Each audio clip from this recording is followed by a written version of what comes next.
அப்பா காது கேக்குது தப்பிச்சுது. பிரம்மாண்டமா தான் இருக்கு, ஆனா மேஜரா ஏதோ ஒன்று மிஸ்ஸிங். சிறுத்தை சிவா அவர்கள் வச்சு செஞ்ச கங்கோவாவை நடிப்பால் காப்பாத்திய சூர்யா அவர்களை பாராட்டி இந்த படத்தோட ரிவ்யூ என்னன்னு போய் பார்த்துட்டு வந்துடலாம் வாங்க. இந்த படத்தோட பாசிட்டிவ் நெகட்டிவ் நான் பார்த்தலாம். பட் ஃபர்ஸ்ட் நெகட்டிவ்ல ஆரம்பிக்கிறேன். நான் பாசிட்டிவா அட்லீஸ்ட் இந்த வீடியோ முடியும்ல. பட் அதுக்கு முன்னாடி மறக்காம நம்ம சேனலை சப்ஸ்கிரைப் பண்ணுங்க.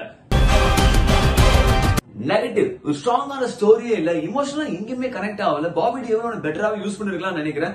தேவி ஸ்ரீ பிரசாதோட மியூசிக் வந்து ஒரு பாயிண்ட்ல பயங்கர மாசா இருக்கு, ஒரு இடத்துல செம்மையா ஜார் ஆகுது. இது இப்போ கத்திட்டே இருக்காங்க, வர கேரக்டர் போற கேரக்டர், சண்டை போட வரவங்க, சும்மா நடந்து காய்கறி வாங்க போறவங்க, இவங்க எல்லாருமே வந்து கத்திட்டே இருக்காங்க.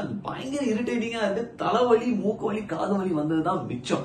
இது போக பிரான்சிஸ் சொல்லி ஒரு பிரசன்ட் கேரக்டருக்கு சூர்யாவோட அந்த கதையே வந்துட்டு அந்த பிளாட்டே ஒரு disaster, including the climax fight. இது போக வந்துட்டு யோகி பாபு அண்ட் ரெடின், திஷா பட்டான் எதுக்கு இருக்காங்கன்னு தெரியல. பட் யோகி பாபு ரெடினோட காமெடி வந்துட்டு 0.00 தான் சொல்ல முடியும். இந்த படத்தோட பாசிட்டிவ் வேற யாரும் இல்லைங்க, நம்மளோட சூர்யா அவர்கள் தான். 100% அவர் தான். இது போக இந்த படத்தோட பாசிட்டிவ் வந்து ஒன்லி அபவுட் பிளாஷ்பேக் நான் சொல்லிடுறேன்.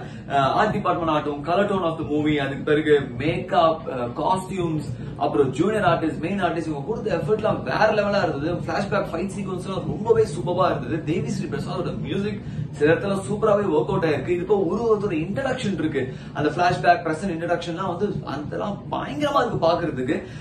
இது போக வந்துட்டு சாங்ஸ் அண்ட் கோரியோகிராஃபி வந்துட்டு நல்லாவே ஒர்க் அவுட் ஆயிருக்கு. சோ இவ்வளவு பாசிட்டிவிட்டி இந்த படத்துல இருந்தும் ஏன் வந்து இந்த படம் வந்து பிளாட்டா ஃபால் ஆயிருக்கு அப்படின்னு கேட்டீங்கன்னா, ஒரு ஸ்ட்ராங்கான ஒரு கனெக்ட் இந்த படத்துல நமக்கு கிடைக்கவே இல்லை. இது போக ஒரு சர்ப்ரைஸ் கேரக்டர் என்ட்ரி வேற இருக்கு, அதுவுமே நல்லாவே ஒர்க் அவுட் ஆயிருக்கு. பட் எங்கேயும் படம் லைட்டா பக்கத்து மிதவும் ஆயிடுச்சு. எக்ஸ்பெக்டேஷன் இங்க இருந்தது, கடைசியா கங்குவா அப்படின்னு நினைச்சோம், கடைசியில கங்குவா அப்படின்னு அந்த மாதிரி தான் இருக்கு. சோ நான் ஒரு வீடியோ சந்திக்கிறேன். Until then, enjoy cinemas.